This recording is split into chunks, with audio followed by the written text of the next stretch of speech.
All right. Okay. It's Hello, here. everybody. And it's beautiful. And it's glorious. Oh, yeah. It's absolutely splendid. Just look at that. Look at that Crisp. crisp picture. Crisp footage. Oh, yeah. Oh my god. Mhm. Wow. Welcome, everybody.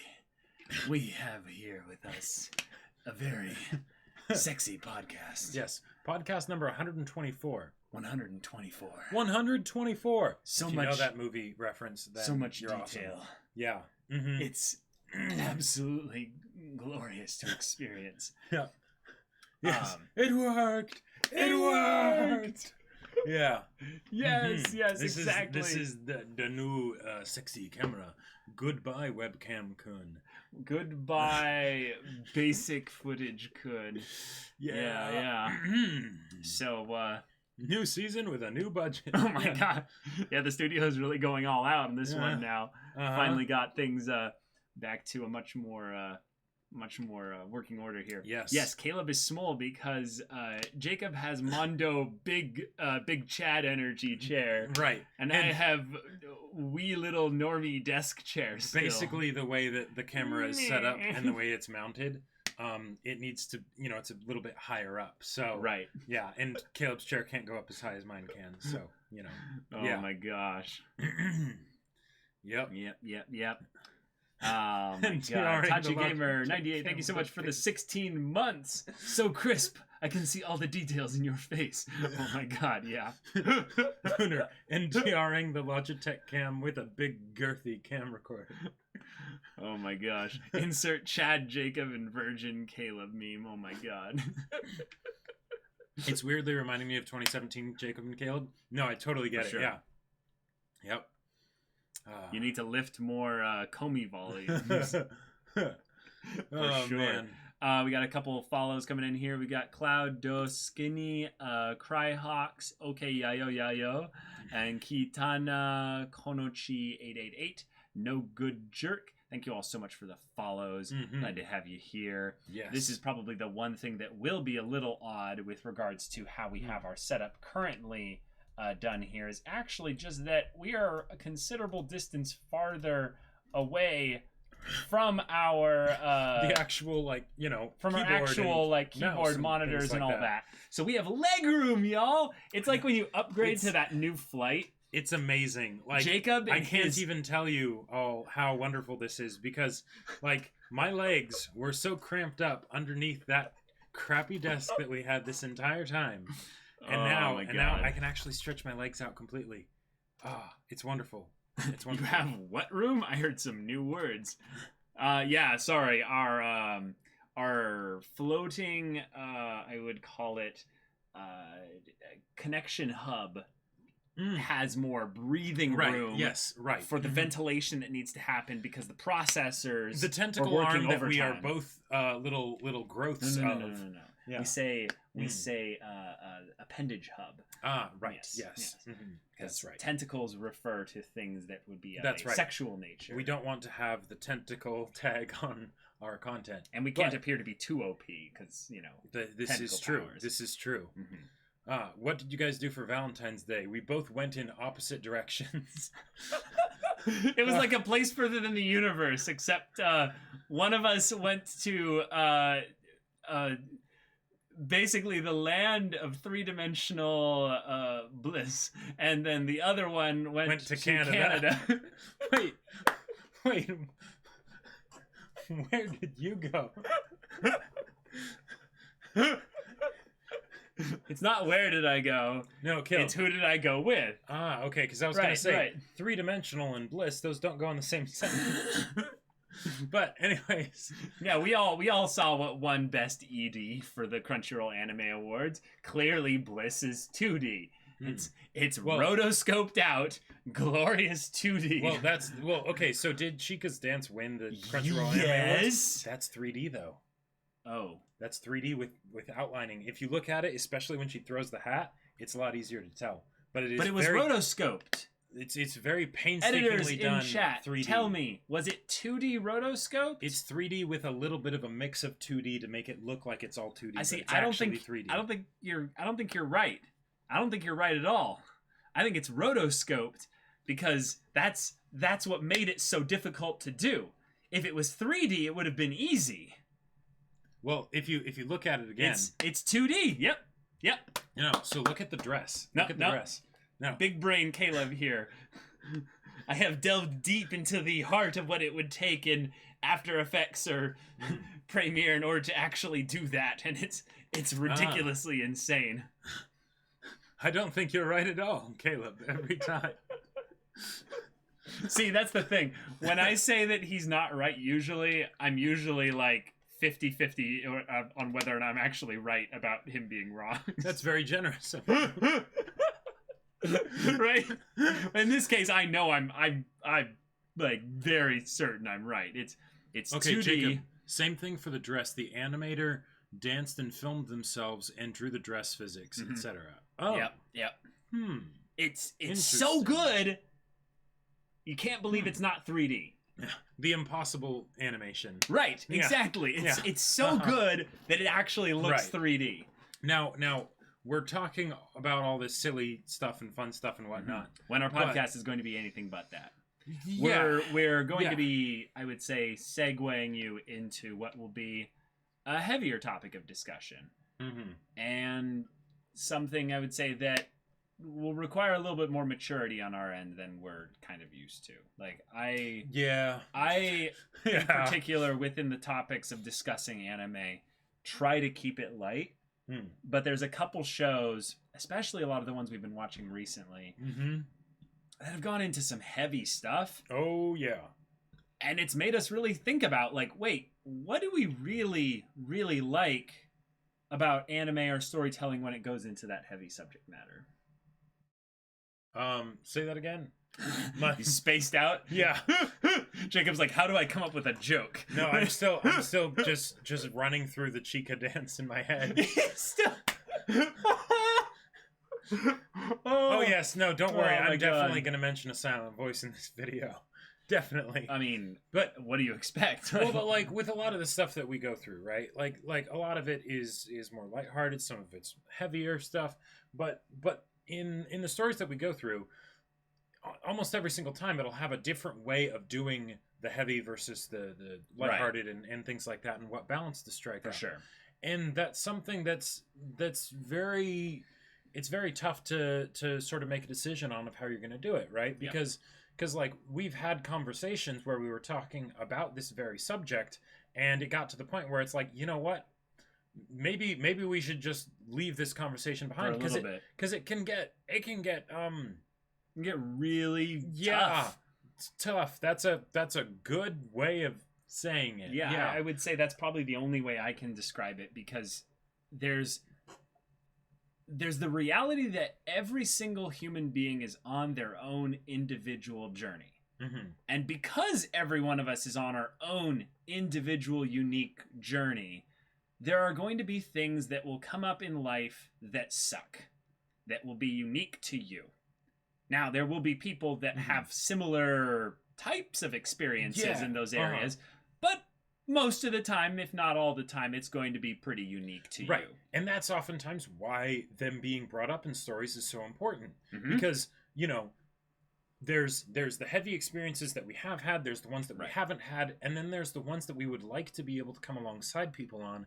But how much can we really, because we aren't them. We haven't lived their lives, right? So when it's put into the lens of storytelling in fiction, then a lot of the times it's easier to understand because it's not actually happening to us. Because the thing is, if it, like, none of us would ever want to, or at least I would say the vast majority of us would never want to actually expose ourselves to those kinds of things, because that would mess us up, right? Like, we don't want to have to get to the point where we need to learn to cope with all of those crazy things that are out there.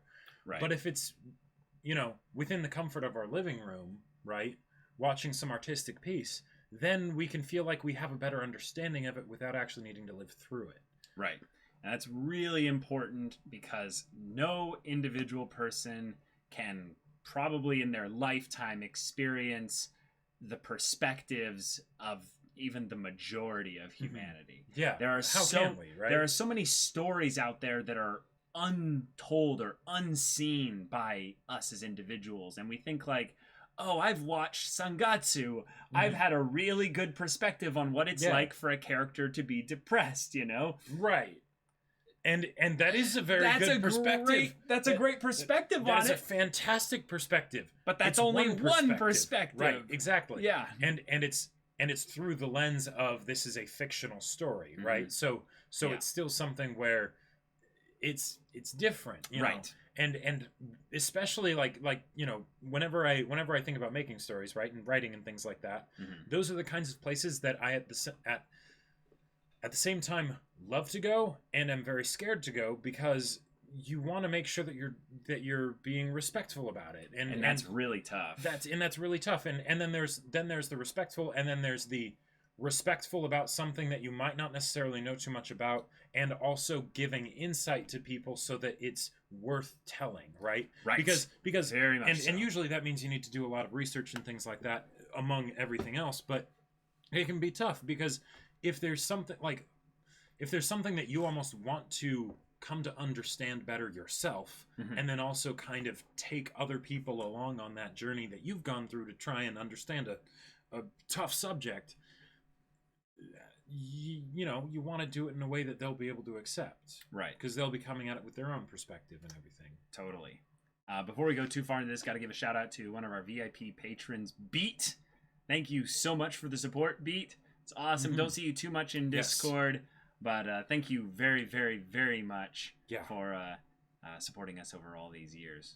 Holy crap! There's been like specific people like in VIP, Jacob. They've been with us for long years time now, and that's just absolutely insane. So thank you so much. Means a lot. Cyros, thank you so much for the tier 1 sub for 11 months. This topic is bait for me, the true degenerate. Oh boy.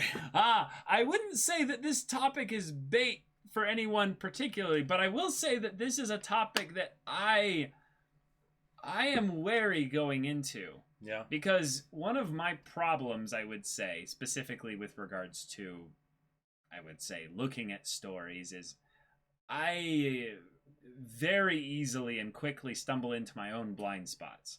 I think there's some people that have a little bit more of a patient approach where they're aware that their blind spots are in these general areas, so they kind of tiptoe around that area and give themselves enough time to basically cover for their own blind spots. Right. But I don't do that often. And I would say that there's a couple shows that, particularly for me, would have subject matter that I didn't really have the best kind of approach of understanding how they were trying to communicate this vein of things, or when they were trying to bring levity into this type of thing here, whether or not those how you felt about all how that. I felt about well, all and that. like do you remember before you watched A Silent Voice? There was I actually had a really tough time getting him to watch A Silent Voice. Like, some of you may kind of remember this because it was like there was a point on the channel when I was talking about it and Caleb hadn't seen it yet, right? But it was something where you had heard about it, you had heard me talk about it, and you'd heard about it from other people, and you weren't sure if you wanted to watch it necessarily because you knew it was going to be something that was really heavy, right?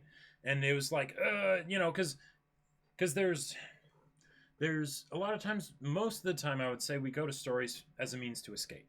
Even if we're trying to do a different thing with the escape, whether it's a power fantasy or whether it's think about ourselves a little bit, you know, and whatnot, the closer it hits to home with a certain thing, right, the less you're escaping. So for sure. So that can make it really hard, and that can make it be something that you don't want to do very often, and because it's draining. It's not something that you do casually, right? Yeah. And yet, for me personally, that's one of my favorite things to do ever, because then I don't have to experience it in the real world. Yeah, there's an aspect of, I would say, the content itself, not really the content, but the subject matter that the content is going to cover, a matter of being respectful towards it, as if assuming you know nothing about it. So therefore go at it and give it its due diligence and research. But also in some ways there's an aspect in which you need to communicate to the audience effectively that you're going to take it respectfully, not just in the initial presentation of saying, hey, this story will cover insert, subject matter here, but also make kind of little promises in the same way that a genre story will set expectations for the viewer to be like, all right, in this movie Die Hard here, we're going to be following this John beat McClane. cop, Uh-huh. He's a dude. He doesn't have anything complicated about him. He doesn't have anything really special going on him. He's not going to develop as a character quite dramatically or what have you.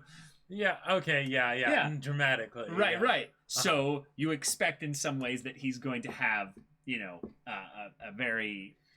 he's split from his wife, so you're thinking that there's going to be some development in that angle, and maybe he will come to appreciate what's really important and things like that. But not too much more than that. Yeah, Amaju, you're actually like completely right on this. I think that Berserk has, in some ways, in the manga specifically, has one of the most jarring, just abrupt cover child, like poster child examples of first page, first panel, this is what this show is about. Here's what you can come to expect. This story. Guts doing as he does, blowing, clanging a demon. As you do. Now, I think that is something that's rather dramatic. Is it respectful? I don't know, actually. Well, and in a lot of ways, it's not like he's trying to... in that instance, it's not trying to go into any really heavy subject matter. It's just, this is what you can expect as far as what will and won't be gone into, right? Because it is a manga, so you kind of need to let people know, like, hey, is that something that we're going to shy away from or no? Clearly not. And then from there you go into things like, oh, Donovan. Yeah, that's a thing. Right? All the stuff that happens later, Casca's whole situation, right?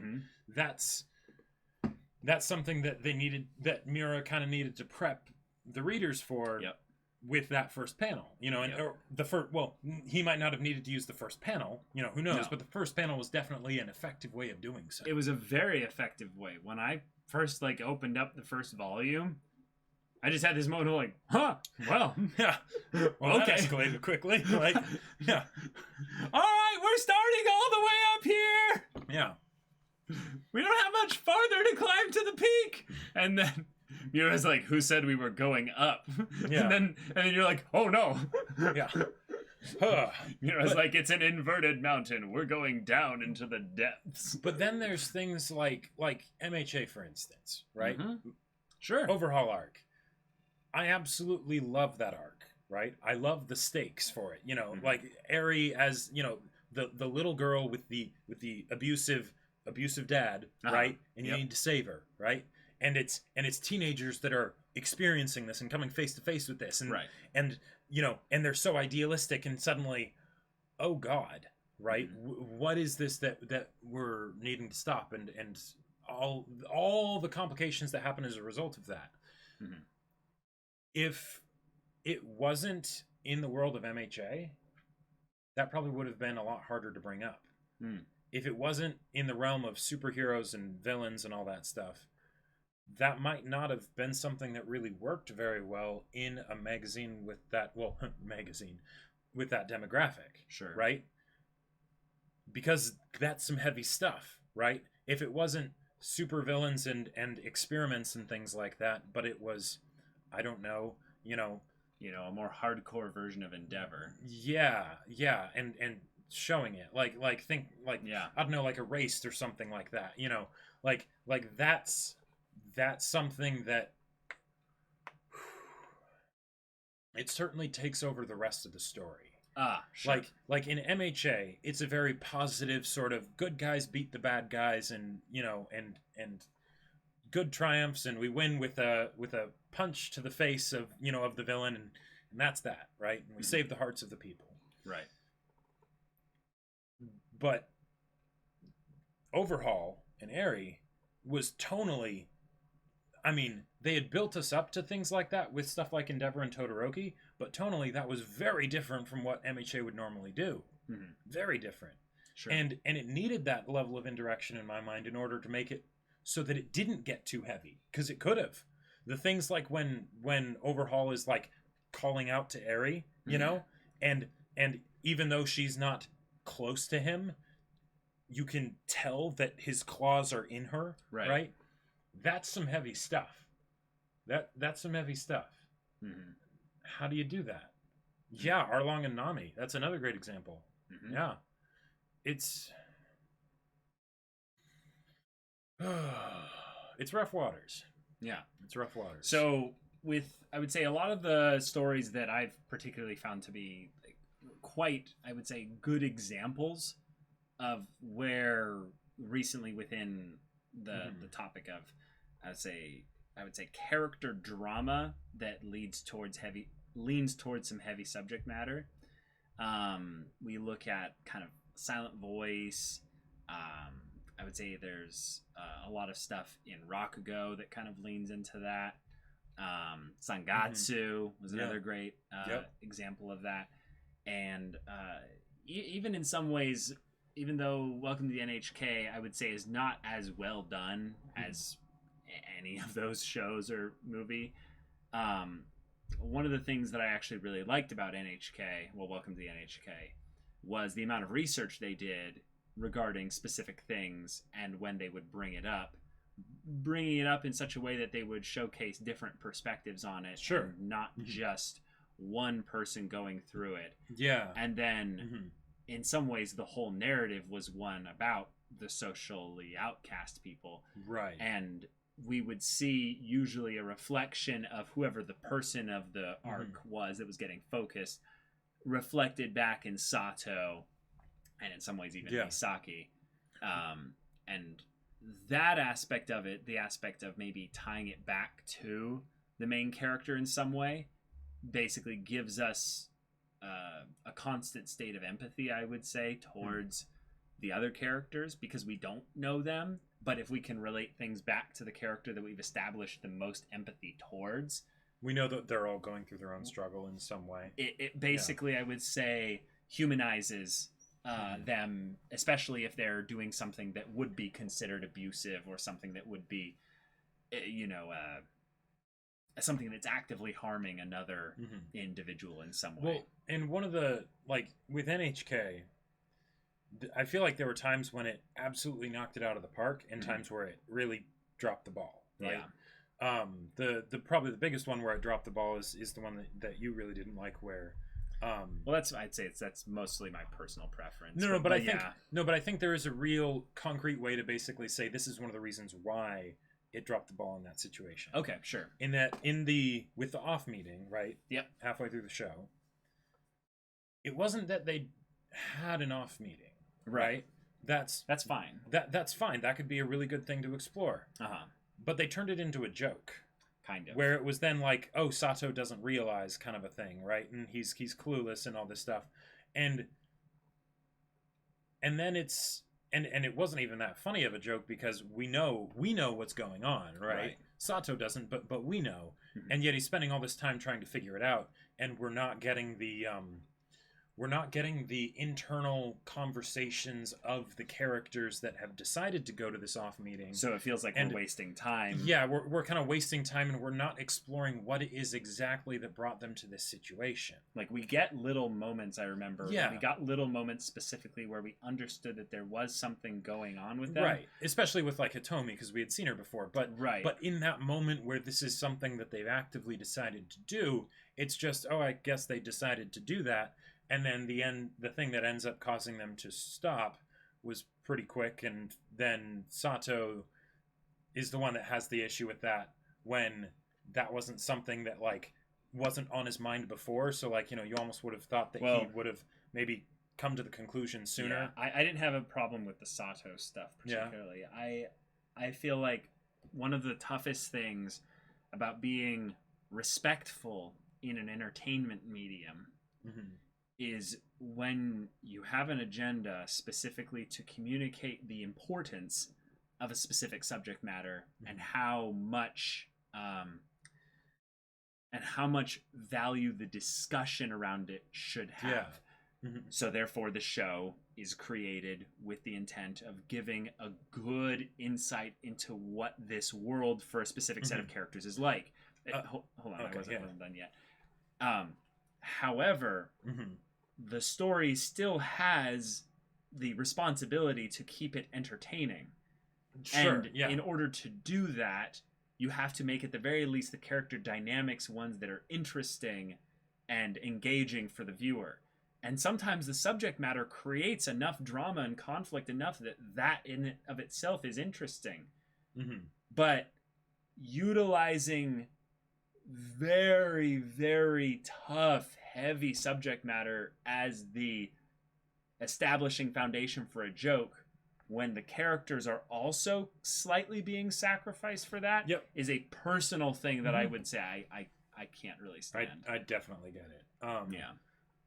More to it. I feel that handling in an insensitive way is just a way of saying that the heavy matter is on screen for a reason. Wait. Hold on. Other than to point out how horrible it is.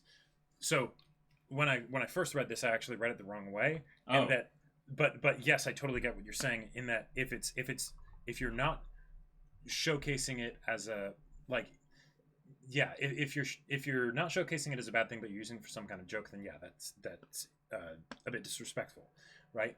But also, if it's something where you stop at showcasing how bad it is, right? If you just put it on there to say like this is something that's bad, right? Then that feels just like, yeah, we know that, like it's kind of, it feels like talking down to the audience in my mind, right? And then there's also not much of a purpose in it being in the series or in the story or whatever medium you're in, because it's not bringing anything new to the table, right? If like, let's say, themes of suicide, right? Suicide's bad. Yeah, cool. You're not going to get too many people arguing that point, right? But if you just bring it up and it doesn't cause the characters to think about it, to explore it or whatever, and the narrative isn't exploring it, so that it's almost like, the audience, yes, I know suicide's bad, but let's explore it a little bit, and then we can all come to a better understanding of the concept. Right, to make it, rather than about it being good or bad, suicide is painful. Sure. Let's use this as an example here.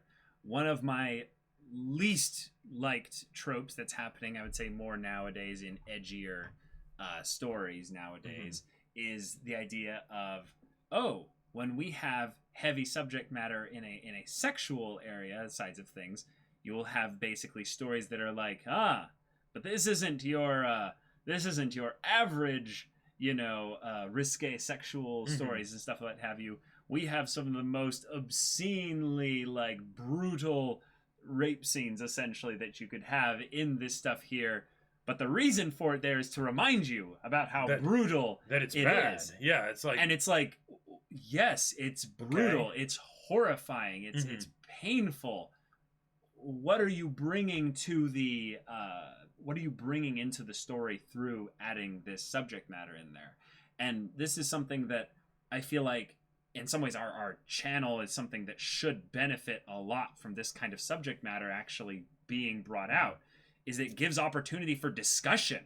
Let's talk about this. Let's engage the community, right, and have a dialogue and a flow back and forth. And that's something that I've found that maybe in certain anime, especially when they have an episodic structure or maybe a mini arc kind of structure, it is tough to condense and discuss it even in the story without pulling people completely out of their immersion into the story. Great point, Lunar. That's similar to using these themes to frame a character as a bad guy. Look at this person doing this bad thing without really exploring or doing anything else with that heavy subject matter, for example. Yeah, exactly. Yeah. Yes, the one episode wonder. What's the one episode wonder? They're talking about Goblin Slayer. Oh, Goblin Slayer. Gotcha. Yeah. But Goblin Slayer's first episode specifically, which is completely different in tone and setup than the rest of the series. Dang. Yeah. I had heard about that. Yep. Yeah. But like, Yeah. so one of I mean, okay, I have to mention this at some point, but one of my favorite examples of heavy subject matter is a silent voice, right? Mhm. And, no, Jacob, really? Tell us more about a silent voice. No, but really. But one of the reasons why I think a silent voice works so well is because of how it frames it. Mhm. There are plenty of stories that are like, say, like the general like anti-bully stories or whatever, right? Like it's an underdog story. Yeah, it's an underdog story. Yeah. And those stories can be fantastic, don't get me wrong. Mhm. But a lot of the times I'll kind of group the stories into a category based on what kind of topic they're talking about. And then if I see one of them, I feel like I've kind of seen them all, right? Oh, sure. Because it's basically the same conflict with different characters, right? And different names for the characters, but the conflict is the same, right? Totally. And it's not a question of whether or not the thing is bad. And oftentimes it feels like the bad people in the story are vilified to the point that you Right. can't see how they got to the point where they did those bad things. Yes, the Which- SAO villains are a great example of that. Yeah. Specifically the Yeah. second part of season 1. But it's one of those things where the reason why I like a silent voice on that angle is because it makes it so that the main character is the one that did all those things, Mm-hmm. right? And Yep. and while you're watching it, you can be like, this little shit, right? You know, why did he think this is a good idea? Yep.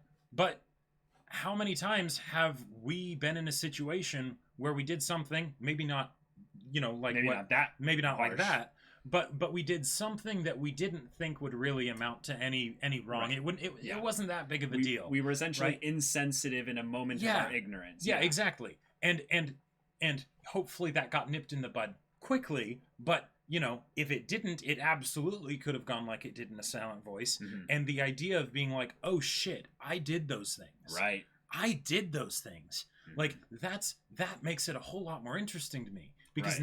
now it's something where it's not just, oh yes, bullying is bad. It's yeah, we've all done stuff like that before. Mhm. And we don't necessarily realize that that's what it is we're doing. Uh-huh. Right? And then it's, if we do that, can we change? What do we do about that? You know, because then it's not so much of just a sort of you know, reminding us that the thing is bad. Mhm. It's this stuff happens. There's Yep. reasons that this stuff happens, you know. Yep. It's not something that's necessarily just going to be gone, right? Because we need to understand why it happened in the first place. For sure. I love that the characters in A Silent Voice, some of them change, some of them don't, right? And we can see why the ones that do change, and why the ones that don't change. Very much And- so. And it just blows me away. And yet it still goes into those deep, complicated, tough situations, and it does it in a way so that basically we remember, or at least for me, I remember that,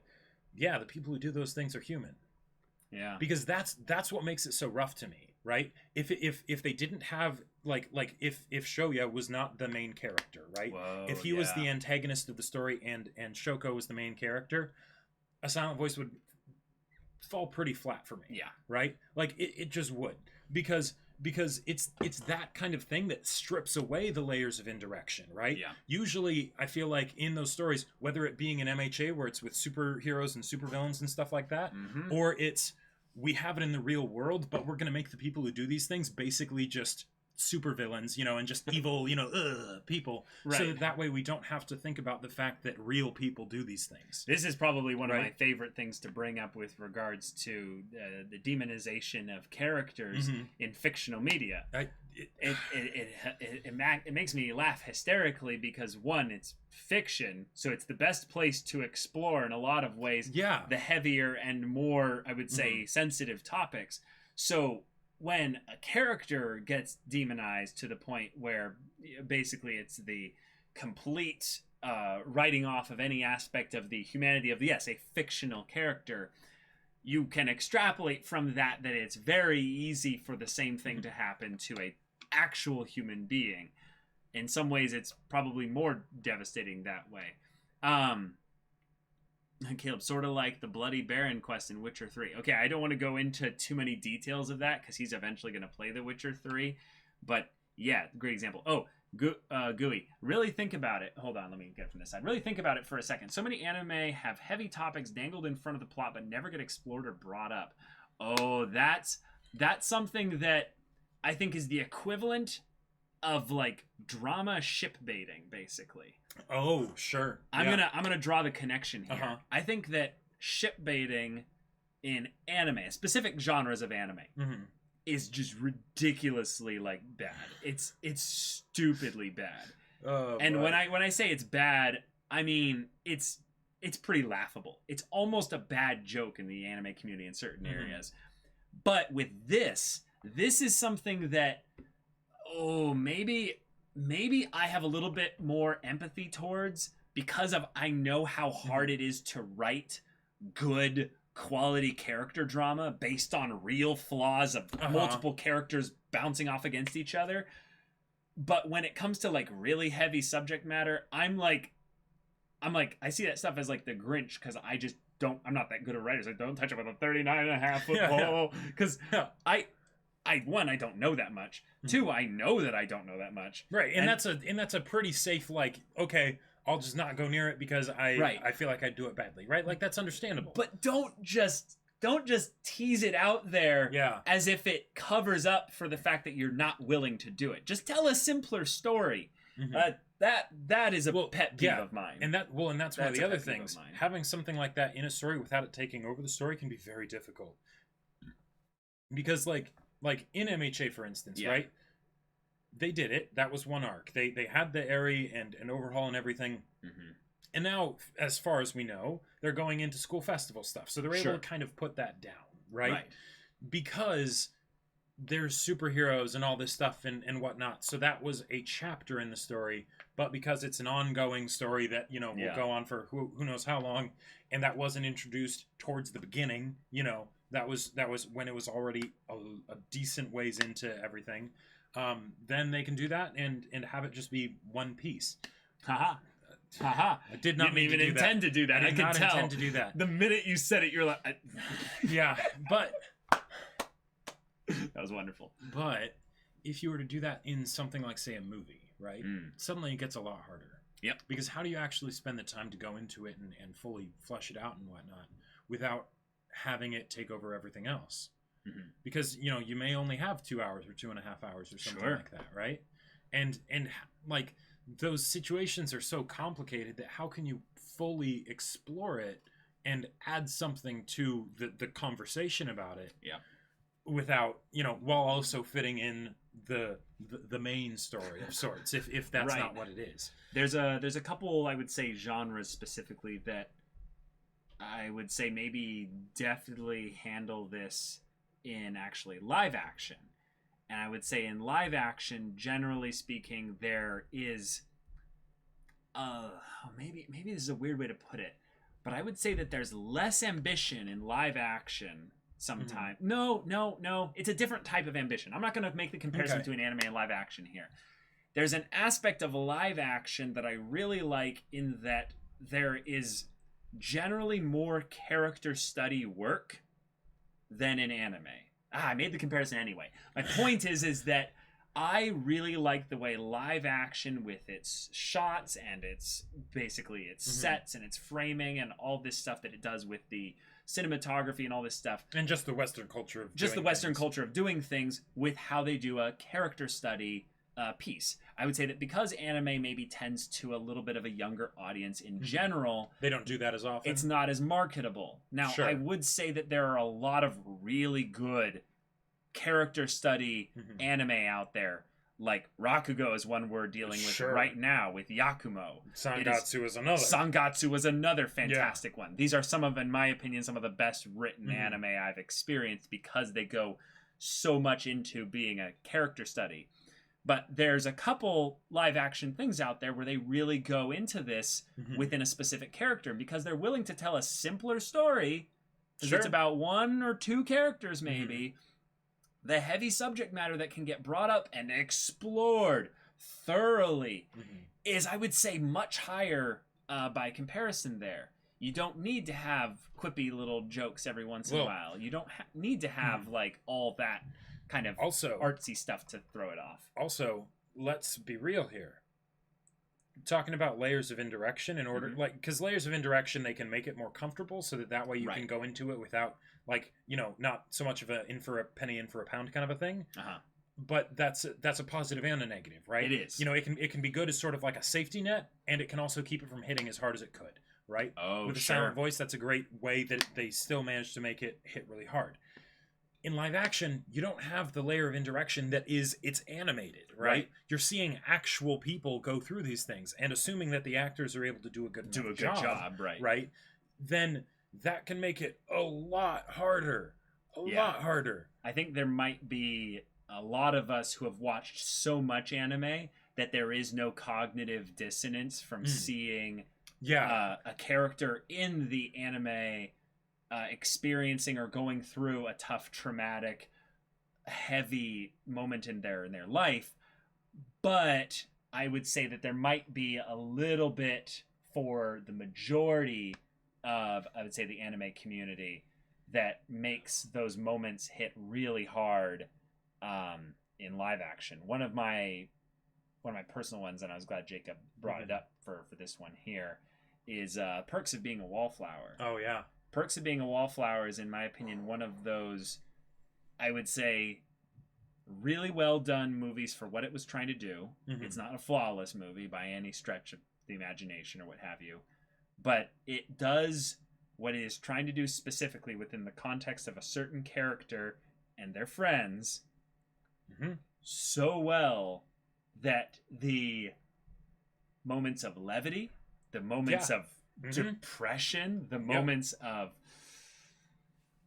I would say just struggle and pain are carried through by the narrative that it weaves. It's and Perks of Being a Wallflower, I haven't read the book. I've heard the book is even harder.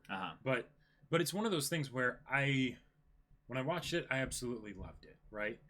I haven't watched that movie very many times though, right? Because it's a tough movie to watch. But it really does strike up that balance in a really good way of the balance between the levity and the really hard serious stuff. Because like one of the examples in anime that I didn't really like how they did levity as much is Your Lie in April. Oh, sure. Now, Your Lie in April, I love that show. Especially the heavy stuff. Especially the heavy stuff. Oh my god. And the reason why I had a problem with the levity was because it didn't feel like it was what the characters were doing because it was one of those things of the fact that it was an anime, so the levity was done in anime ways when the heavy stuff was done in very non-anime ways, right? In some cases it was, but it was usually done in ways that really hit hard and hit close to home for me. So the idea of when the levity was introduced, I just wanted to get back to the heavy stuff, right? Because I felt like that was where the real meat of the story was. Right. And while it did serve a purpose in being like a breather to be like, okay, let's just take a breath and then all right, now let's go back into it. In Perks of Being a Wallflower specifically, the levity feels so natural because it makes sense that if a character is going through, because let's stop saying character, like if a person is going through a really rough time, right? If they're dealing with something that's really heavy, they're going to need respites from that too. Yep. So they are absolutely going to seek out levity in some way, shape, or form, right? So that they can temporarily put out of their mind that thing that no one should have to deal with, right? Right. So, and the way they do that in that film with just them being friends and goofing off and all that stuff, and then all of a sudden it's just like, yeah, but I can't really ignore this anymore. You know. Yep. There you go.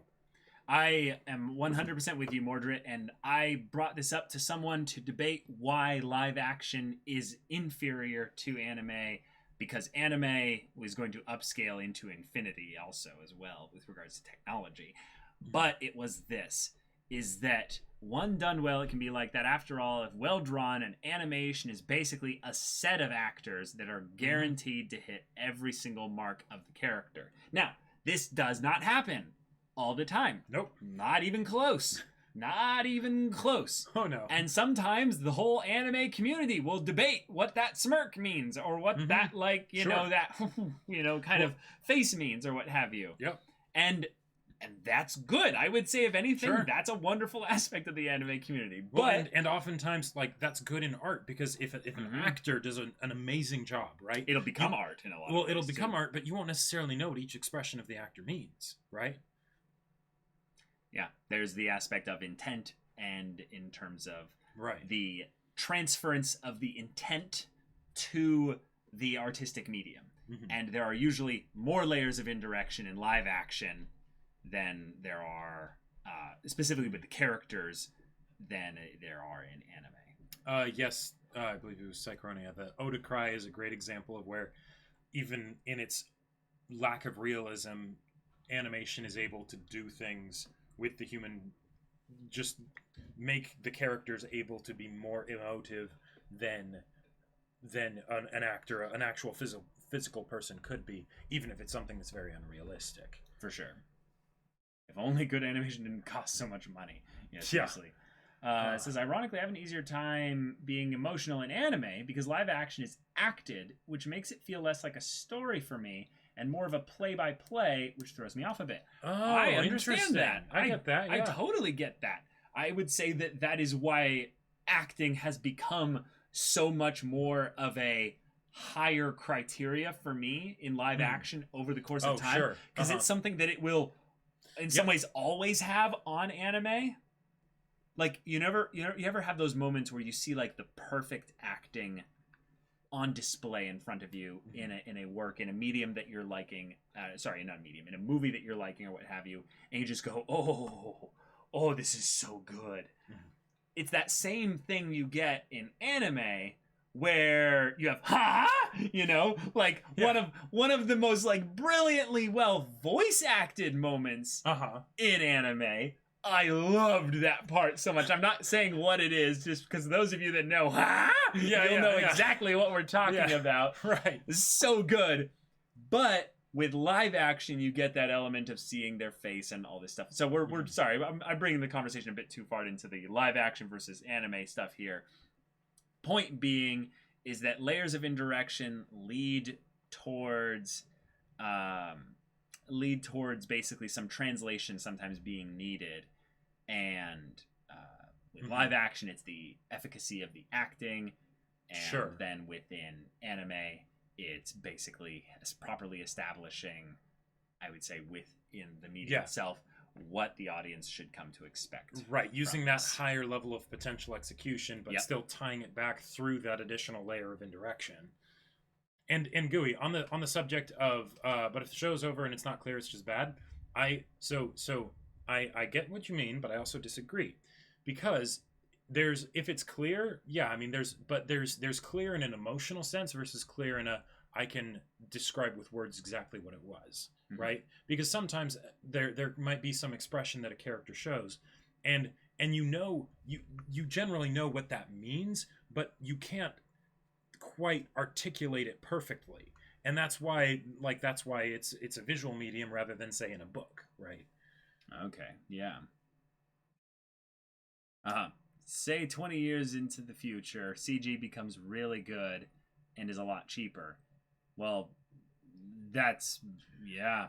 I mean, eventually we won't just use any people. It'll just all be CG. I mean, why not? One of the stories on here that I wanted to bring up as being one that has... I would say the right kind of levity. Okay. Is the story of Rakugo, and the first season of Rakugo, which I'm going to kind of go into, not really spoilery, but I'm going to give a little bit of plot light kind of stuff for the structure of it. The first season of Rakugo is very much a character study of a young guy and his journey into this unique world of Rakugo. It quickly adds on a second main character to this, kind of character's journey. But one of the heavier bits of subject matter that I would say is deftly brought up is that the main kid has a little bit of a past.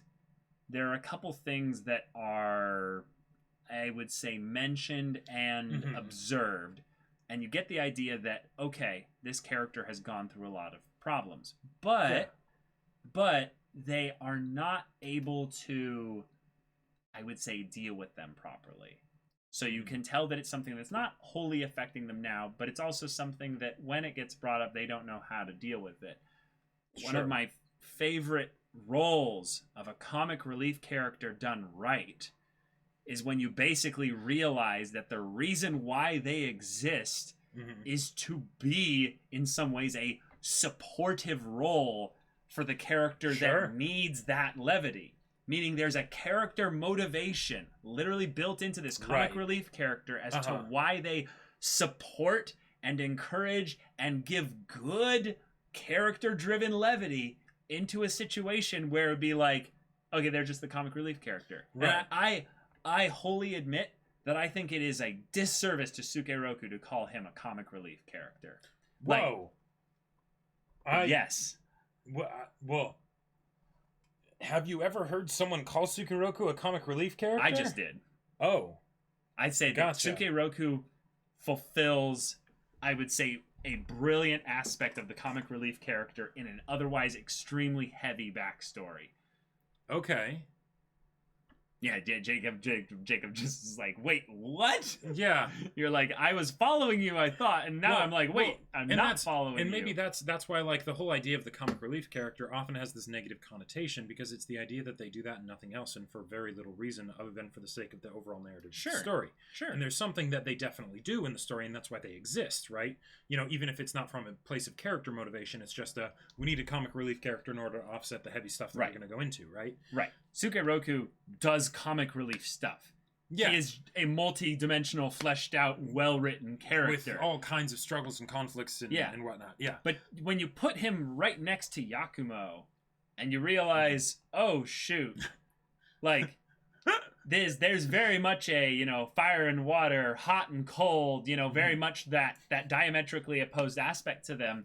Serious and lighthearted, and that kind of stuff there, when it's written into the story, when it's written into the character, and it's something that is specifically there, maybe structurally, to combat a lot of the heavy aspects of but some hard subject matter. But if you can make it work for both, then it's fantastic. And yes, bad comic relief brings Jar Jar. Good comic relief brings Mako. I think a lot of people don't like Mako, though. That's actually a very interesting point, though. I mean, no, maybe not. Okay, Kill la Kill doesn't fit for this. Yes, but I would say in the case of if they don't like Mako, they probably don't like Kill la Kill. So, like, I've heard lots of people say that, like, that they couldn't stand Mako. Yeah. Oh man. Yeah, really? It was weird. I don't get it. But like, I don't get that. But okay, maybe. But I would say, thank you, Mesker. Puck is another great example. Oh, Puck, sure. Or especially early on, was absolutely introduced to be the foil to Guts, right? Because they're the only two characters in the story at this point, you know. And I'm talking manga, right? So you need to have Puck in there with Guts, because otherwise Guts, I mean, come on, like, you know, the entire world would sink into a mire of depression and awfulness because of just the amount of grief and weight that is on Guts' shoulders, right? So you have Puck, but it's written into his character that he's generally a very perky, positive kind of person, and that's why he goes into that situation, right? With that perspective. And it's so much so that then, in order for him to counterbalance things, his entire character design needs to change, because in order for him to still be that offset, you know, balance weight, he needs to get a lot heavier. But again, there's a lot of people also that don't like Puck. Yeah. So this is something that you cannot just do with a simple character. I would posit that in some ways, what's so great about Puck is how immersion breaking he is. Is how actually jarring out of the story he brings within this crazy story that is Berserk, and it's relegated to one character, right? Yeah, exactly. Yes, you sacrificed character of Puck essentially, but it's only on the altar of this. Yeah, but you have other characters. You do the Behelit sacrifice for Puck. So, Puck's like, I sacrifice myself. Yeah, because to bring it back to Your Lie in April, the reason why I didn't like it for Your Lie in April is that all the characters did it in sometimes the worst settings and times for it. Now, for some of the characters, Right. it made sense, kind of. For Kaori, Sure. I kind of got it that it was something that was, she was literally putting on that fake persona that was obviously fake, right? But it was still something that I didn't quite enjoy as much, but especially with the other characters, it was just like, okay, come on now. Very much like one of those, you're all written by the same person and it's obvious kind of deals. Yeah. But But when you have it for one character and it's relegated to that character, even if you don't like that character, because there will probably always be people that don't like that that character trope, you know, that archetype. Absolutely. It's still relegated to just that one character, and then they can get back to the thing. And oftentimes I would say, people don't even realize just how much they appreciate that character because the character's there, so they don't know what it would be like with them gone. Yep, right? Definitely. If Mako wasn't in Kill la Kill, right? For the whatever crazy people out there don't like Mako, right? They can say they don't like Mako, and that's fine. But if Mako was not in Kill la Kill, I can bet you just about anything that they would not enjoy the show as much, because she pulls weight in that story, damn it. And I know we were talking about serious stuff, but this is one aspect of how you can make things, you know, be able to go into those serious places and still have that anchor that's on the outside where everything is good and wholesome and wonderful. Gamaguri will defend her honor. Oh my gosh. Gabriel Braga. Most Berserk fans like Puck, but 99%, including me, hate post-conviction Puck. Gotcha. So you're talking about how essentially that Puck became relegated to almost entirely the joke character. To just the joke character because Miura is writing from the standpoint of them being in a party, and he kind of needs them to be a little bit more caricature archetypes. Yes. And I would say that is tricky. This is, I would say, something that is just as relevant, but it is not regarding heavy subject matter. Is that all of this, I would say, aspects of heavy subject matter can just be applied to characters, and I would say within the confines of not just the characters. You know, I'm sorry. Not just loosely to like saying, all about characters, but specifically with this idea of flaws and strengths. So a character who literally just has like this flaw as their big flaw, and their character is basically revolves around said flaw. You could insert heavy subject matter over flaw there. And if basically the whole character's main reason is to be a displaying of said flaw or heavy subject matter, meaning the rest of the story doesn't really revolve but doesn't get affected or influenced in a way that is... Or the character's story doesn't get affected by it. Sure. Like, because you can have someone where they have the tragic backstory, right, is one of the best, like, because someone mentioned way earlier, like, what would be some bad examples, you know, of going into heavy subject matter. And I would say the token tragic backstory is one of the best examples you can come up with for the bad example, right? Right. Because it's something where it's something that could be inserted or taken out and it would not change anything, right? It's just there so that way, hopefully, we can get a proper emotional response from the audience at this point so that they can, you know, empathize with this character in this bit, and hopefully that will carry in through everything else, right? Right.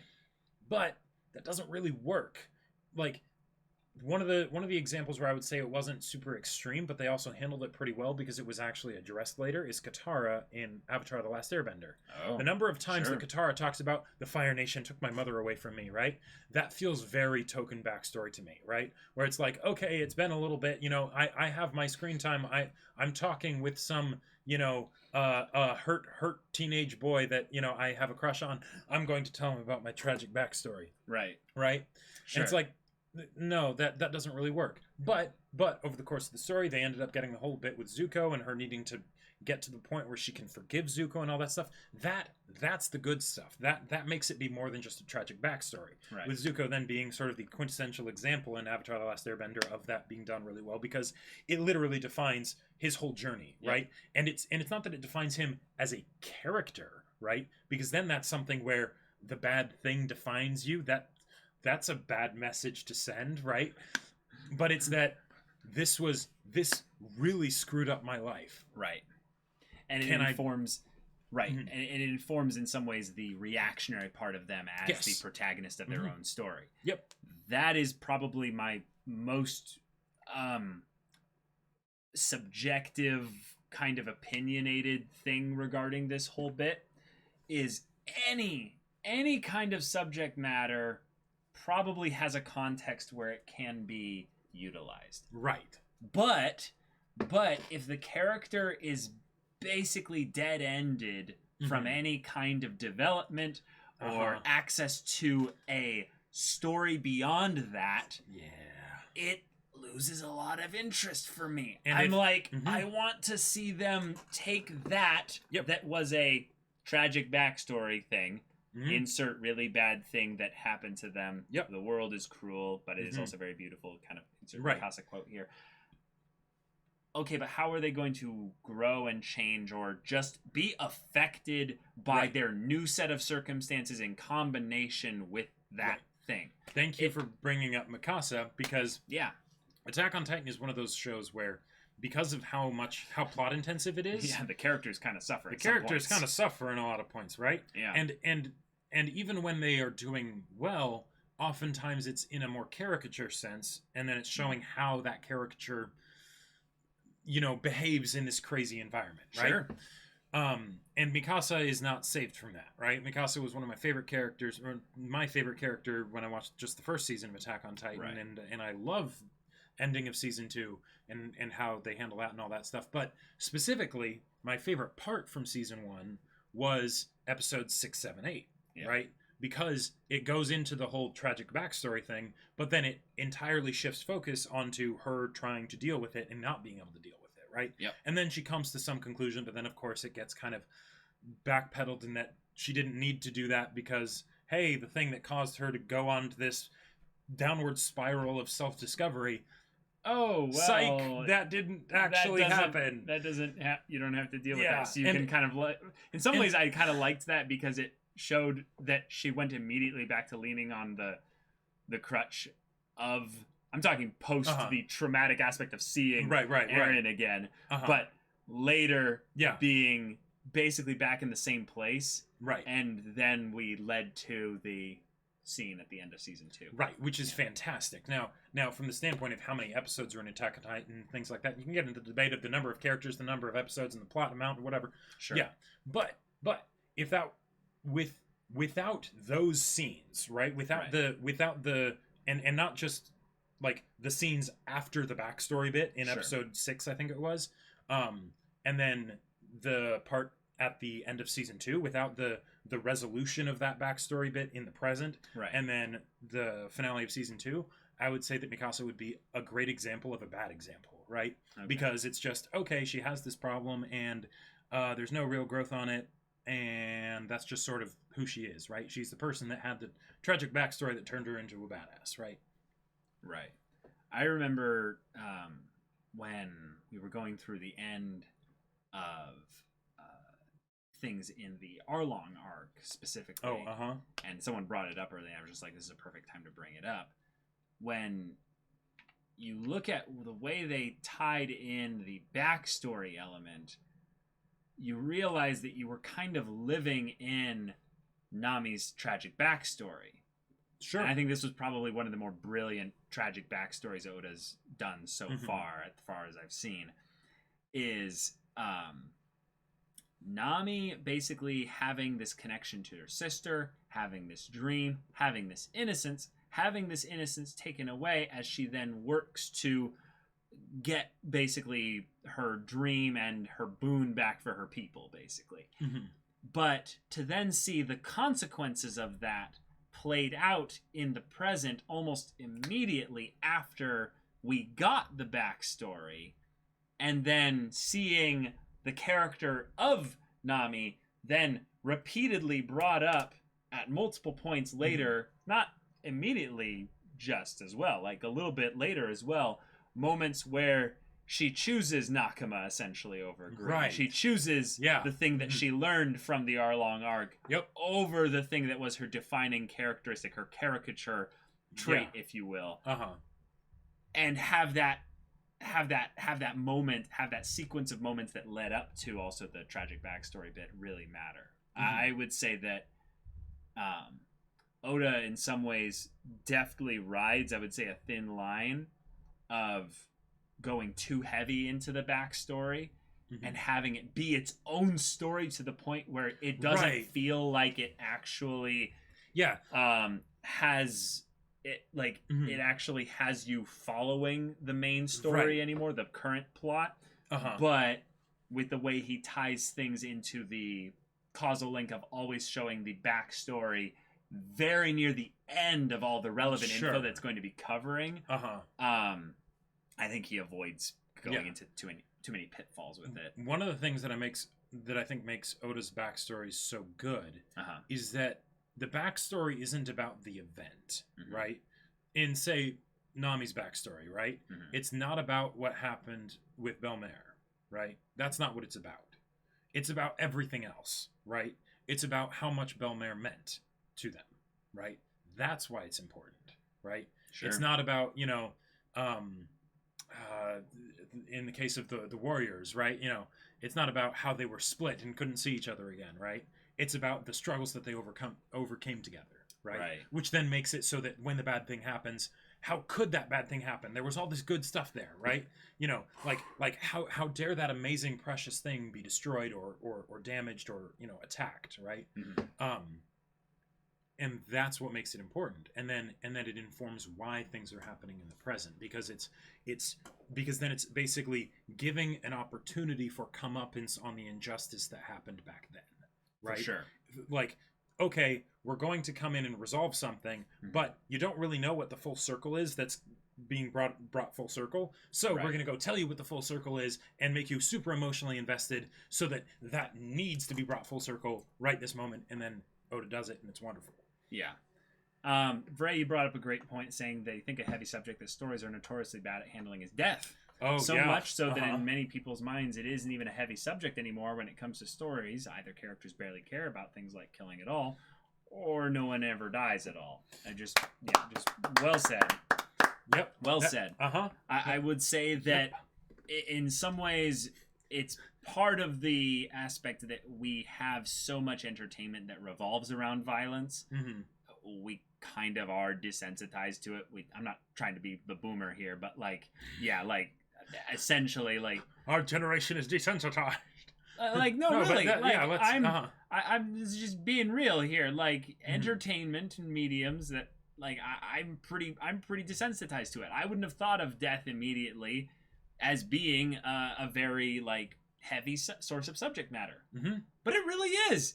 I would say a lot of the ones where it's revolving a death in the family is one of the, like, there's so many good anime out there that have that aspect, and then there's so many others where it's kind of a joke nowadays because the mom has the ponytail on this side. Oh no, she's dead. She's dead. Take her back behind the shed and shoot her with a shotgun. Like, like, it's, I might as well get it over with now. You know. There was a joke, like, meme that I saw where it's like a doctor, like a lady in the anime world is giving birth. The doctor looks at the baby's hair and then it's like, he's a protagonist. I'm sorry. And she's like, no, I'm too young. And then he just pulls out a shotgun. He's like, I'm sorry. but so I'm going to use another example, Madoka Magica.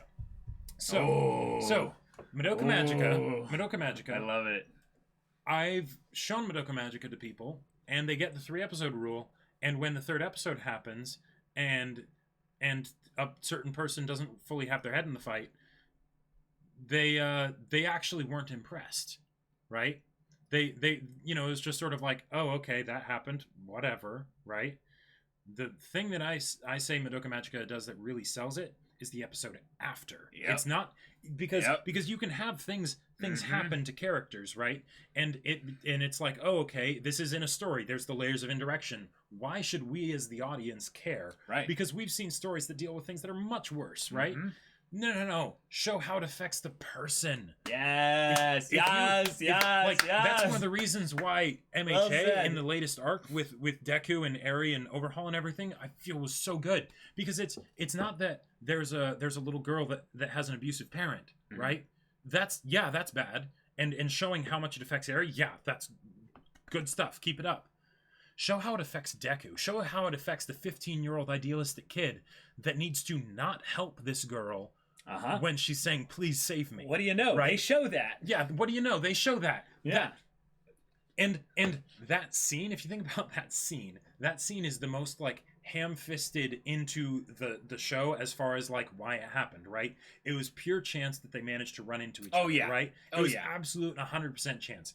And yet the reason why it was so important is to have something like that happen, because then Eri knows the stakes, Deku knows the stakes, and we know the stakes not just for Eri but for Deku, right? Because we, even though Eri is adorable and we absolutely want nothing bad to happen to her, we haven't known her for very long, but we've known Deku, and seeing how, oh my god, this is something he's not going to be able to sleep at night. Yeah, it's right? really affecting. Like this is absolutely affecting him, and he doesn't even want to share it. Like, well, one, he can't really share it with his friends around him, but even in a, even through that layer of indirection in a situation like that, a lot of people wouldn't feel like they could share it with the people around them, right? And they would try and deal with it on their own. That would suck, right? And what do you know? Yeah, that's a good one, Pompadourius. Pre-Nina and post-Nina, Ed and Al, they're completely different. Yeah, that's very true. And the reason why that's the case is, I would say, probably one of my favorite things about the way religion is handled in Fullmetal Alchemist Brotherhood.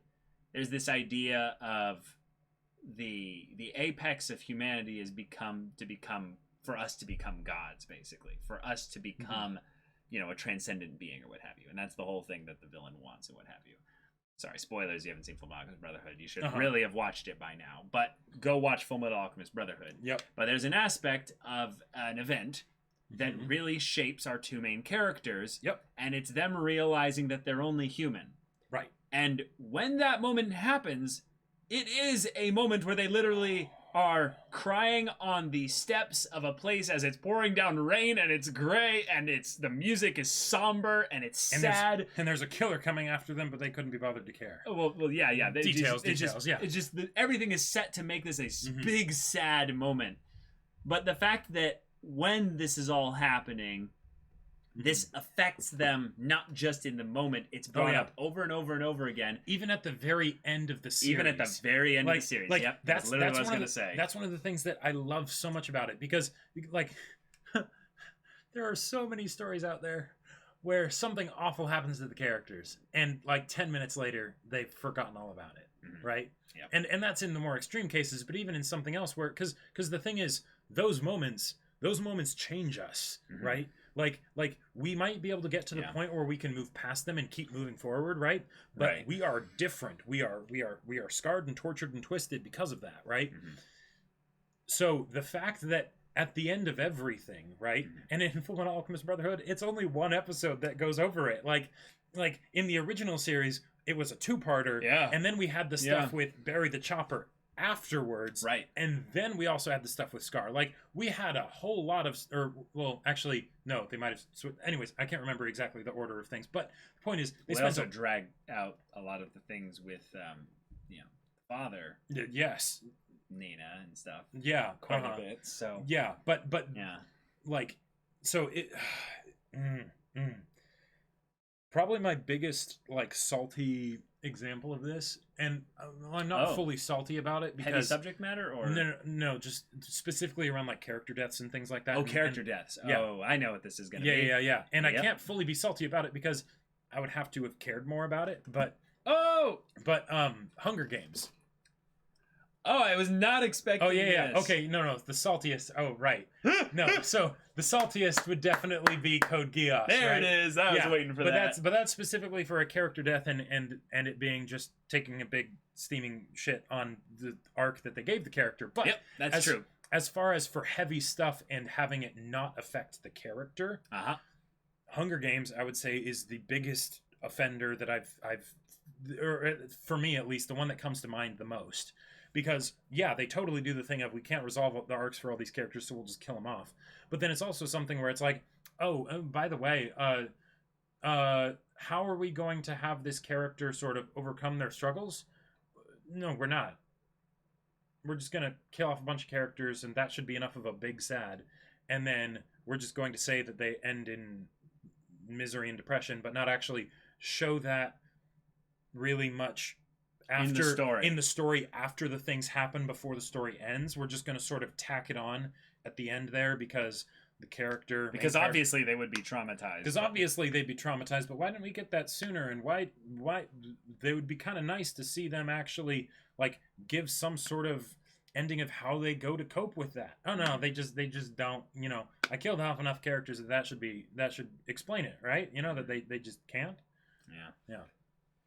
I think that's an example of how the slower pacing of many anime adaptations can help some scenes, even if it hurts others.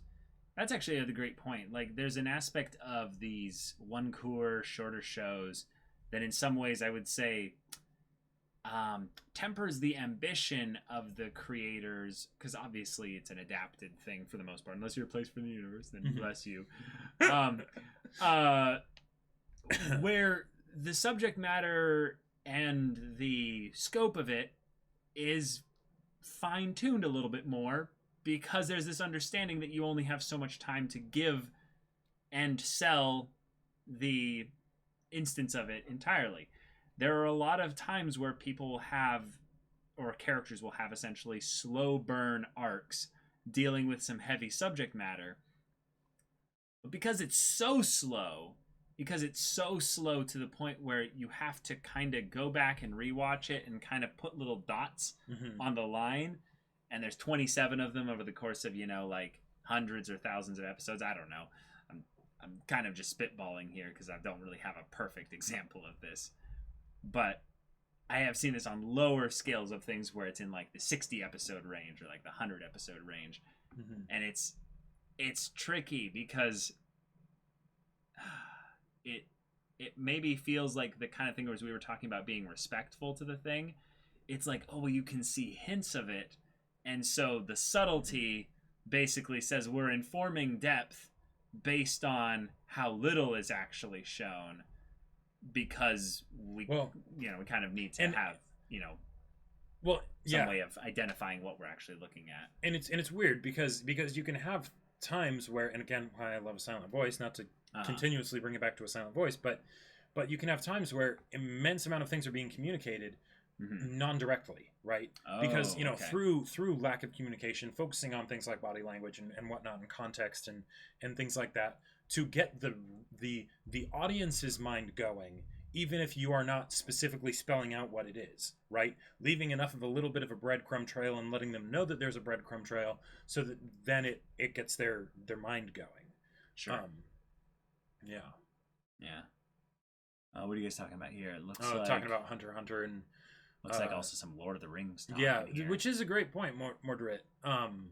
If y'all haven't read the books for Lord of the Rings, especially if you didn't like Frodo as a character, I recommend reading the books because it does a really good job of selling the aspect of Frodo that was strong and courageous, and the descent into the ring controlling him, right? Yeah. And there is an arc at the end of the story where it's they're back in the Shire now, but there's been collateral damage essentially, and they need to kind of deal with it, but they're dealing with it in the ways that they're dealing with it after everything that's happened, right? And Frodo in particular can't deal with things in the way that everyone else would like him to, because of all the stuff that's happened. And it's really good. But yeah, very somber note for Frodo, which then makes it a lot more fitting for why he goes to the land of the Valar. At the end, Lord of the Rings lore for all of y'all who didn't read the books, but that's okay, they're long books. I say we're gonna wrap things up here relatively soon. What's an example of an anime for y'all in chat that it handles a specific subject matter really well? And let's start with the ones that we've seen and maybe we haven't mentioned thus far. Like, because I think there's probably a couple where we definitely mentioned. Oh, you Lord of the Rings. What? I saw that. Yeah, yeah. I was gonna say someone else bringing up Lord of the Rings stuff. Yeah. One Piece. Okay, awesome. Mordred, what's the heavy subject matter in One Piece you really like? Because we talked about Arlong Park and that stuff a bit. Yeah. March comes in like a lion. Yeah, yeah. we mentioned that. We mentioned that, but we didn't really go too much in detail. We didn't go in depth into it. Yeah. Yeah. That. Oh man. Yeah. Ooh. Yeah, and March comes in like a lion took the bold move of actually saying, we're going to do the bully stuff in school, but we're going to do it right. Like, we're going to go... Oh, sure, that too. We're going to go, like, really into it. I was thinking of the sexual abuse within the family. Oh, that's its own thing as well. That too.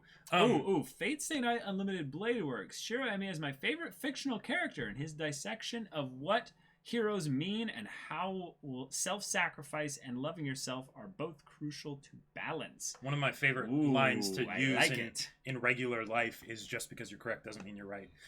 In all seriousness, there's an irony in everything too, but Gooey saying, do I need to say it? Plastic memories and death, basically. Yeah, I mean... Yep. Yeah, absolutely. I think we're just waiting for that show to end, and then we'll be able to discuss it a little bit more thoroughly. But yes, for people like Michiru, maybe, for instance, you have a little bit more aspects of that. I will say, though, on the topic of Sangatsu, one of the things that Sangatsu does in a really good way is, like, because you know the problem that I had with Your Lie in April of it feeling like the levity was jarring, right? In Perks of Being a Wallflower, they have the characters do it within their own circumstances to try and cope with things, and for sure, and that's a really good way of doing it. In Sangatsu, it's relegated to different characters, almost in the sense of like a comic relief in a regular story, what you would expect from a comic relief character, except that it's from the dynamic of here you have a person that's depressed and is cut off from everybody, and then there's the point when he goes to, for so long we called it the wholesome house, but the Kawamotos, right? Yes. And the colors are different, the characters are different, like, they're smiling, they're full of life and all this stuff, and it's something that he both desperately wants to go to as much as possible because it'll give him some respite from the stuff that he's dealing with, and at the same time he almost can't bear to go there because he knows that if he goes there, that means there's going to be a point when he leaves there, and then the cold will be even colder, right? And that is something I would say that I haven't seen too many stories do, and certainly not in that way. And I would say that's something that it takes advantage of the fact that it is anime, very well. Because it'd be pretty hard to do that in live action, I would think. You could probably still do it, but it'd be different. But yeah. Someone was mentioning this. What's it called? Gabriel Braga is saying that Goodnight Pun Pun is one of the greatest adult manga of the decade and my favorite after Berserk. It deals with growing up, abuse, regret, depression in the most realistic and sincere way. Think about a more raw Sangatsu without the wholesome stuff and less anime way. Really a manga that if you read will take a second podcast like this or may turn some people off. Gotcha. Okay, good to know. Yeah. Lunar says, waiting for a show to handle transgenderism in depth and stick with that theme the whole way through. Yeah, you've mentioned that a lot of them will play with it and then immediately drop it towards the end. Yeah, probably because they're scared of not being able to not resolving it well, writing it well.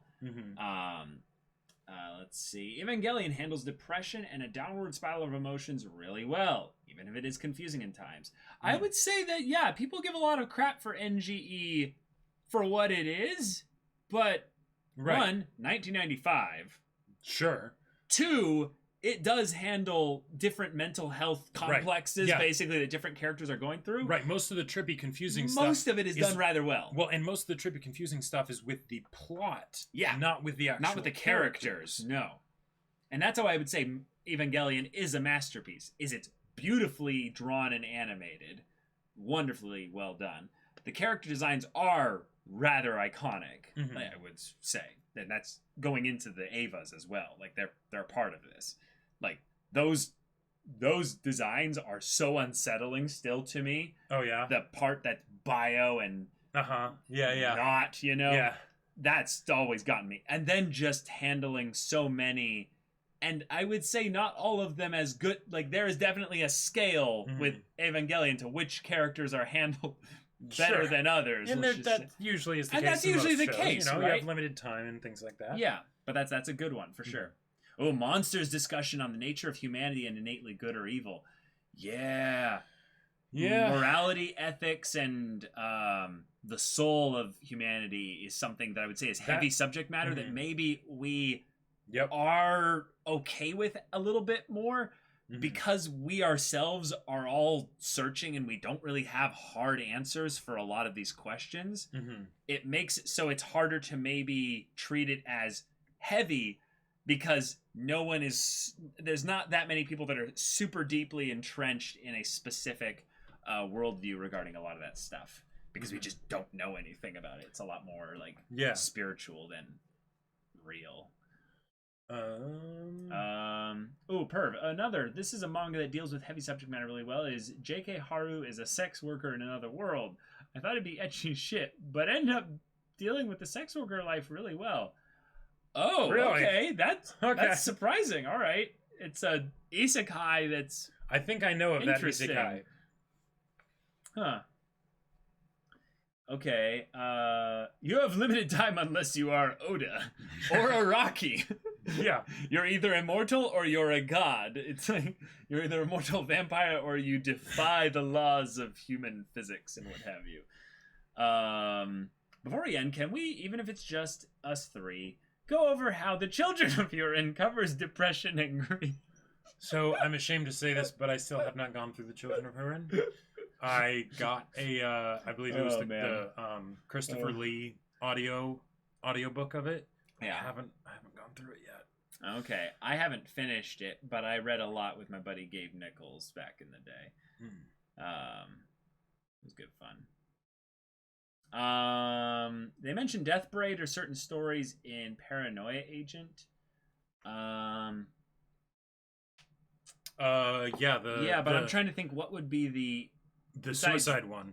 Oh, that one was really good. Oh, yeah. Oh, yeah. Also, the one of the person that worked at the anime studio. Yeah, and I guess the aspect of madness with regards to homage of madness. Oh, you're talking about Jacob. What? He's talking about you not reading Children of Hurin.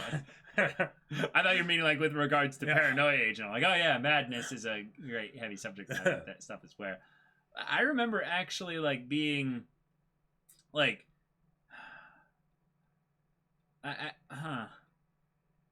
remember actually like going through Paranoia Agent and there being like individual episodes here and there that I was like, because it's an episodic story in a lot of cases, it was tough for me to latch on tightly to a lot of the heavier stuff that would get brought up at points.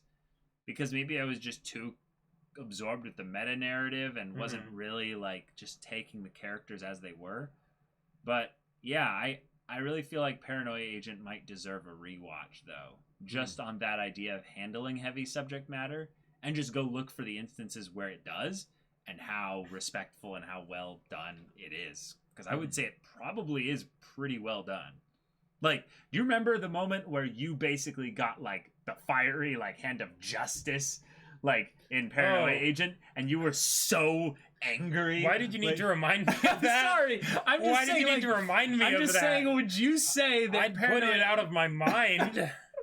I didn't. No, literally, when I was thinking about Paranoia Agent, I was thinking through all the episodes, and that one wasn't there. It was just error 404, like just nothing. I was basically like, there are a lot of heavy things in Paranoia Agent. I'm like, what was the heaviest one? I'm like, oh, see, right. No, it did not enter my mind in the slightest until he brought it up. I'm sorry. And Jacob's already getting angry again on recall. See, well, I love father-daughter stories when they're wholesome, not like that. Jeez. Oh my God. Jacob's getting redder by the second. Yeah. Did we talk about Vinland Saga in regards to today's topic already? We did not. Vinland Saga. I would say that the beautiful thing about Vinland Saga in regards to heavy subject matter is literally with regards to the death in the family thing that I was saying. That is so good if it's done well. Right, and how much he doesn't handle it. Like, and Thorfinn's character is a testament to why doing this and doing it right is so important. If you do it badly and you end up giving it not enough focus, you don't see the characters change, or you don't see basically the ramifications of it affecting them negatively over the course of time. Yeah, Thorfinn doesn't become a character you're interested in following. And in some ways, we're really excited about the future of Vinland Saga because they're basically saying, you want Thorfinn? Thorfinn's coming up because he is now completely launched off in a lot of ways from his fathers, you know, that have passed. Psychronia, you're killing me. In quotation marks, I love father-daughter relationships when they're wholesome, says the man who has a Nina Fusion t-shirt. And wears it all the time. That's how I He cope. wears it That's how I all cope. the time. He has no shame, and you all should be proud of him. Not yet. It's a rule to double tap the heroes. Caleb, my boy Jacob is not hearing you anymore. I know, but I had to have my piece out there. Yeah. No, see, it's bringing the forced levity where you have to laugh at the thing in order to not, look too closely at it. Yeah, for sure. Oh, did they mention your line April, parental relationships and whatnot? Oh yeah, we already did that. Yeah, your line April did the whole death thing. Well, death in the family, but also just personal death, and then the abusive relationship. Yeah, Vinland Saga also got robbed at the Crunchyroll Anime Awards. Just saying. Yep, this is very true. Just saying. I haven't finished Demon Slayer yet, so maybe I will have in a lot of ways okay, I understand now why Demon Slayer won it. But I mean, there's a couple anime that were on the nominations that I was like, oh yeah, I remember that one almost went up on a poll. Sorry, complete shift in topic there, but yeah, we're gonna be ending things here right about now. Lunar, I'm the same with father-daughter wholesomeness, but stories involving mothers in the forefront hit me the worst for obvious reasons, yet the masochist in me still seek them out like an addiction. What is this? The reversal of the instead of father-daughter, but moms in the forefront. Yeah. Sure. I mean, my favorite movie until the silent voice was Wolf Children. Wolf Children, yeah. Great example. Yeah. Mob won best animation. That's deserved. Absolutely. Yes. Okay. Y'all, this has been a great podcast. We I think we did a fantastic job, Jacob, of going over this, I would say, with enough depth and specificity and enough levity that we could still do something like this podcast again. Yeah. But we covered another angle of it. Because it's really tough to do stuff like this because things can get tough. Things can get heavy and sometimes it can feel like it's too much. Yep. But yeah. And this is maybe something that's gonna feel maybe a little real, but everyone, I started off this podcast bringing up the point that every person out there is on their own individual unique journey. Yeah. And there's going to be things out there in the medium of anime that are probably going to hit you a little bit harder than it hits a lot of other people. There's going to be other things in anime that will probably also not hit you as hard as it did everyone else. You're no less human or what have you because of your response to this medium. Yeah. This is something that I tell myself constantly because the whole thing I'm doing here with this channel with Jacob is letting you into what are my reactions to stuff happening. Yep. And I would say that extending maybe a little bit of that grace to not only each other but to us, in that when things basically hit us differently than they would hit you, just know that that's a huge important part of just people's journey and what have you. Well, Sangatsu, right? I didn't think this would happen, but when we started watching it, and and it was the first time for me, or I had already seen the first core. You didn't like the friend, the that too, but just the fact that breaking down crying on the first episode. Like, Oh, that is right. not something I Yeah. expected. I would definitely not expect that of other people, right? Right. You know, but that just sort of happened, right? Mhm. Yeah. Yeah. And you never know what that's going to be. And one of the reasons why the whole tragic backstory thing, I think, can get into some really rough waters, and why I wanted to mention how Madoka covered the aftermath of the bad thing happening, right, is because I feel like a lot of the times it can get into this weird like equating where it's like, sure. this wasn't as bad as that, so therefore the characters can't feel bad about it, or I can't feel bad about it, or I should feel bad about it, or whatever, right? But there's, pain is pain, right? Even if someone else is going through something that you certainly wouldn't be able to handle, right? Mhm. There's what you can handle too, and that's okay, right? Yeah. And if it's something that might seem small, that's really really pushing you, that's okay. Mhm. Yeah. So that being said, love each other and go have fun with anime. Yep. Because sometimes life isn't as fun, and we need some levity, or even That's just right. something to relate to with Yeah. regards to Life is our pain. entertainment. Life is pain, highness. Anyone who says otherwise is selling something. Yeah. By the way, we have our Patreon. Hey! And you can get involved with our community Discord if not only you interested in supporting us through Patreon. If you want to support us through another way, like Bezos has plenty of money, I've heard. If you use Twitch Prime, which you manually have to resub in order to do, by the way, it doesn't recur for you. Check that out. You might have a free sub to give us, and Bezos can help support the channel so we get more crisp footage like this, that we get here. And if you want some BL in your life, I hear Jacob has the goods on that. Boom. Thanks, Gooey. Yeah, he already did the exclamation point BL and Wax Casual. Thank you. Yeah, the link to Amazon where you can purchase my sci-fi novel, Battle Lines, that does get into some heavy stuff and and is very character focused and all that stuff and whatnot. It's really cool. You should check it out if for some reason you haven't already. Yeah. So if any of that interests you, we'll see you there. But until then, we're Semblance of Sanity. I'm Caleb. I'm Jacob. And we'll see you all next time. One of the other really good ways to balance out and have the levity amidst the really serious stuff is to actually have Cabaret Club management mini games and do karaoke for 24-Hour Cinderella. Yeah. Oh, right. Yeah. Our other streams. I forgot to shout those out. Yeah. Tomorrow, Tuesday, 3 p.m. Pacific time, go check out our One Piece manga read-through streams. They are actually the best. And last one got into some heavy stuff. Yeah. Or certainly some tear-bending backstory. Right. Oda. And on Thursdays, I do Yakuza 0, which has been awesome, and we're back to Kiryu, and we're going to be with Kiryu for probably a little bit longer, so there's that. And then on Fridays, I'm back to Nier Automata streaming, back to the usual schedule. Thanks for enduring the break, y'all. And let's get get back to some nines.